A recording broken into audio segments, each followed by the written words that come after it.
बिस्मिल्लाहिर्रहमानिर्रहीम। आज हम पढ़ेंगे phylum Nematoda. Phylum Nematoda domain Eukarya की किंगडम एनिमेलिया से बिलोंग करता है।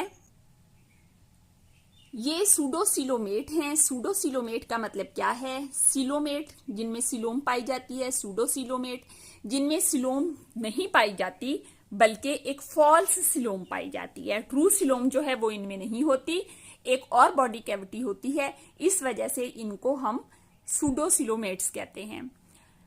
ट्रू सिलोम की ओरिजिन डिफरेंट है, जबकि सूडोसिलोम जो है ये डेवलपमेंट के दौरान बॉडी में जो कैविटीज बनती हैं उनमें से कोई कैविटी जो कि बाकी ऑर्गेनिजम्स में तो खत्म हो जाती है वो इनमें रह जाती है और एक कैविटी के तौर पर, एक सिलोम के तौर पर एक्ट करती है। इस वजह से इनको सूडोसिलोमेट्स कहते हैं कि ट्रू बॉडी कैविटी नहीं है बल्कि डेवलपमेंट के दौरान वाली कोई कैविटी है। तो ये सूडोसिलोमेट्स हैं। सूडोसिलोमेट्स के टोटल 7 फाइला हैं जिनको कलेक्टिवली हम अस्टेलमिन्थ्स कहते हैं, लेकिन हम यहाँ पर सिर्फ फाइलम नेमाटोड पढ़ेंगे। Phylum Nematoda actually representative phylum है इस ग्रुप का। किस ग्रुप का? अस्टेलमिन्थ्स का। तो हम इस एक को पढ़ लेंगे, बाकी सूडोसिलोमेट्स को नहीं पढ़ेंगे। They are round worms. Round worm का क्या मतलब है? इनकी बॉडी राउंड होती है। और वर्म क्या होता है? कीड़ा वर्म की तरह से लंबी होती है और इसके अलावा इनकी बॉडी राउंड होती है। अब राउंड शेप कौन सी शेप होती है? जैसे आप देखिए पेंसिल है, पेंसिल लंबी होती है लेकिन राउंड होती है, तो ये भी इसी तरह से हैं, ये राउंड वर्म कहलाते हैं। फाइलम नेमाटोडा का मेन कैरेक्टर इनके राउंड बॉडी है।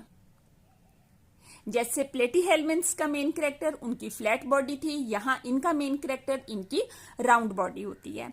Round body with pointed ends. Round body वाले और भी हो सकते हैं, लेकिन वो जिनकी बॉडी राउंड है और एंड्स पॉइंटेड है, जैसे आप यहाँ पर देखें ये पॉइंटेड एंड है, ये देखें इसका पॉइंटेड एंड है, ये देखें इसका पॉइंटेड एंड है, यानी एंड से ये इस तरह से पॉइंटेड होते हैं, राउंड नहीं होते, एंड से इस तरह से नहीं होते, बल्कि एंड इनका इस तरह से पॉइंटेड होता है। कुछ राउंड वर्म्स ऐसे होते हैं जो फ्री लिविंग होते हैं, लेकिन ज्यादातर ऐसे होते हैं जो कि पैरासाइट होते हैं। फ्री लिविंग का मतलब है कि ये सिम्बायोटिक रिलेशनशिप किसी से नहीं बनाते, ये वाटर के अंदर या सॉइल के अंदर फ्रीली रहते हैं। और इनकी जो एग्जांपल्स हैं, सिनोरेप्टाइटिस एलिगेंस है, ये फ्री लिविंग ऑर्गेनिज्म है इस फाइलम का।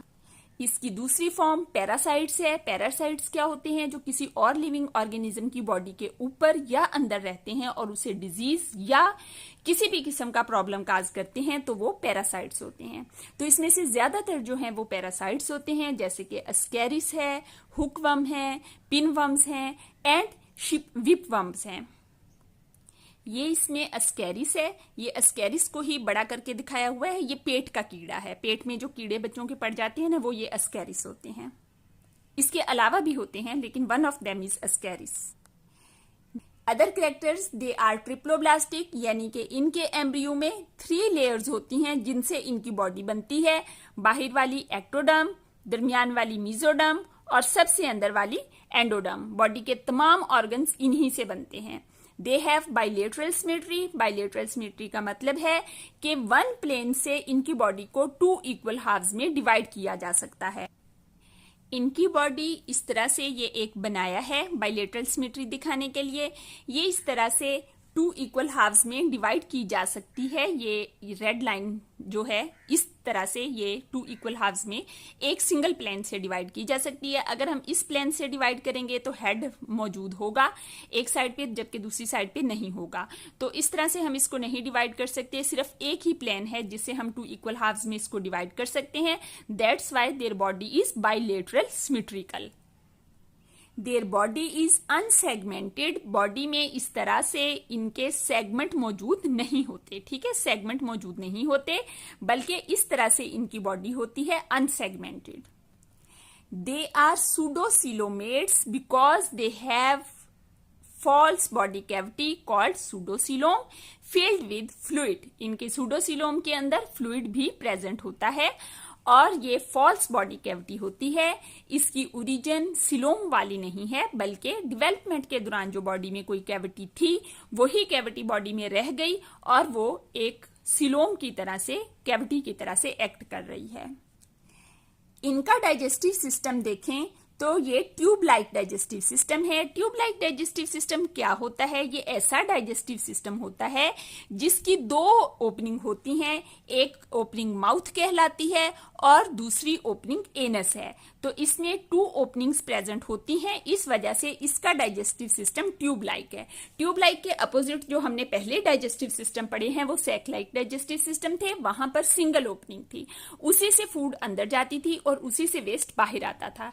That was sac like digestive system. जबकि इनके अंदर जो पाया जाता है वो ट्यूब लाइक डाइजेस्टिव सिस्टम है, जो कि दोनों तरफ से ओपन होता है। इसमें से जो पैरासाइट्स हैं, parasitic roundworms have simplified digestive system. ऐसा क्यों है? सिंप्लीफाइड क्यों है? क्योंकि वो पैरासाइट हैं, वो फूड लेते ही अपने होस्ट से हैं, तो होस्ट से चूंकि ये डाइजेस्टेड फूड लेते हैं, इस वजह से इनको फूड को डाइजेस्ट करने की जरूरत नहीं होती। तो इनका जो डाइजेस्टिव सिस्टम होता है, जो पैरासाइट्स हैं, इनका डाइजेस्टिव सिस्टम सिंप्लीफाइड होता है। अगर आप चीजों को विद रीजन याद करेंगे तो वो आपको एक तो आसानी से याद रहेंगी, दूसरा आपको एग्जाम के हवाले से बहुत फायदा देंगी। इनका एक्सक्रीटरी सिस्टम प्रोटोनेफ्रीडिया पर मुश्तमिल होता है। प्रोटोनेफ्रीडिया ओपन होते हैं एक्सक्रीटरी कैनाल्स में। 2 एक्सक्रीटरी कैनाल्स होती हैं और ये एक्सक्रीटरी कैनाल्स एंटीरियर एंड पे जाके आपस में मिल जाती हैं और एक सिंगल कैनाल बनाती हैं। इस तरह से ये इनकी बॉडी, इसमें एक तरफ ये एक एक्सक्रीटरी कैनाल, दूसरी तरफ ये दूसरी एक्सक्रीटरी कैनाल, जो कि फ्रंट पे जाके आपस में मिल गई और यहां पर इनका सिंगल ओपनिंग बन जाती है और that opening is called nephridiopore. Nephridiopore ventral surface पर प्रेजेंट होता है। वेंट्रल सरफेस कौन सी होती है? नीचे की तरफ वाली। तो ये नेफ्रीडियोपोर वेंट्रल सरफेस पे ओपन होता है। यहां पर हम इनका डिफरेंस देख लेते हैं फाइलम प्लेटीहेल्मिन्थ्स के साथ। प्लेटीहेल्मिन्थ्स में हर प्रोटोनेफ्रीडिया इंडिविजुअली बॉडी से बाहर ओपन होता था और अपना वेस्ट बाहर रिलीज कर देता था। यहाँ पर जो प्रोटोनेफ्रीडिया हैं वो बाहर ओपन नहीं हो रहे, बल्कि ये एक्सक्रीटरी कैनाल में ओपन हो रहे हैं और 2 एक्सक्रीटरी कैनाल फिर आपस में मिलकर फ्रंट पर जाकर एंटीरियर एंड पर जाकर एक सिंगल कैनाल बना देती हैं और वो सिंगल कैनाल प्रोटोनेफ्रीडियोपोर के जरिए से बाहर ओपन हो जाती है। इस तरह से वेस्ट जो है वो सारा इकट्ठा एक ही दफा में बॉडी से बाहर रिलीज होता है। जैसे कि आपने देखा कि प्रोटोनेफ्रीडिया ये प्लेटीहेल्मिन्थ्स में भी पाए जाते हैं, नेमाटोड्स में भी पाए जाते हैं। अब हमने देखना ये है कि इन दोनों के प्रोटोनेफ्रीडिया में डिफरेंस क्या है। तो डिफरेंस जो है, एक इनके स्ट्रक्चर में डिफरेंस पाया जाता है। स्ट्रक्चर में डिफरेंस किस तरह से पाया जाता है? जो प्लेटीहेल्मिन्थ्स का फाइलम है वहाँ पे आपने पढ़ा कि वहाँ पर जो प्रोटोनेफ्रीडिया होते हैं उनमें फ्लेम सेल्स पाए जाते हैं, लेकिन नेमाटोड्स में, जिनको राउंडवर्म कहते हैं, प्रोटोनेफ्रीडिया में फ्लेम सेल्स नहीं होते, बल्कि एक और तरह के सेल्स होते हैं जिनको रेनेट सेल्स कहते हैं, या हम इनको सिंपल ट्यूब्यूलर स्ट्रक्चर्स भी कहते हैं। तो मेन डिफरेंस क्या है कि प्लेटीहेल्मिन्थ्स में फ्लेम सेल्स पर मुश्तमिल होता है, जबकि नेमाटोड्स में फ्लेम सेल्स एब्सेंट होते हैं। फंक्शन दोनों में सेम है, both excretory system, removing wastes and excess fluids, यानी कि वेस्ट भी रिमूव करते हैं और एक्सेस फ्लूइड्स भी करते हैं रिमूव। दोनों में ही इनका फंक्शन एक्सक्रीटरी है। 2 जगह पर हमने डिफरेंस देखा। एक फ्लेम सेल्स का डिफरेंस आया कि प्लेटीहेल्मिन्थ्स में फ्लेम सेल प्रेजेंट होते हैं जबकि नेमाटोड्स में एब्सेंट होते हैं, और दूसरा कम्प्लेक्सिटी का है कि प्लेटीहेल्मिन्थ्स में ये मोर कम्प्लेक्स प्रोटोनेफ्रीडिया पाए जाते हैं, नेमाटोड्स में उनकी निस्बत सिंपल हैं। They possesses a network of neurons in the body। ये इनका नर्वस सिस्टम है, वो कैसा है? नेटवर्क ऑफ न्यूरॉन्स पाए जाते हैं। There is a nerve ring around the pharynx which is attached to 4 longitudinal nerve cords। इससे पहले हमने प्लेटीहेल्मिन्थ्स में 2 longitudinal nerve cords पढ़ी, लेकिन इनके अंदर 4 longitudinal nerve cords होती हैं, एक डोर्सल साइड पे, एक वेंट्रल साइड पे और 2 लेटरल साइड्स पे, एक बॉडी की राइट साइड पे और एक बॉडी की लेफ्ट साइड पे, एक डोर्सल पे, एक वेंट्रल पे, एक राइट पे, एक लेफ्ट पे। इस तरह से 4 इनमें नर्व कॉर्ड्स पाई जाती हैं और ये नर्व कॉर्ड्स फ्रंट पर आपस में यूनाइट हुई होती हैं और यहाँ पर फेरिंग्स, ये तकरीबन इनमें हम नेक तो नहीं कह सकते, लेकिन नेक रीजन, जहां पर नेक बनती है हेड से जस्ट पीछे, नेक रीजन जहां पर पाई जाती है, नेक तो नहीं मौजूद होती लेकिन हेड से पीछे वाली रीजन, नेक रीजन, वहां पर एक रिंग पाया जाता है this ring is nerve ring, ठीक है, ये अराउंड द फेरिंग्स पाया जाता है।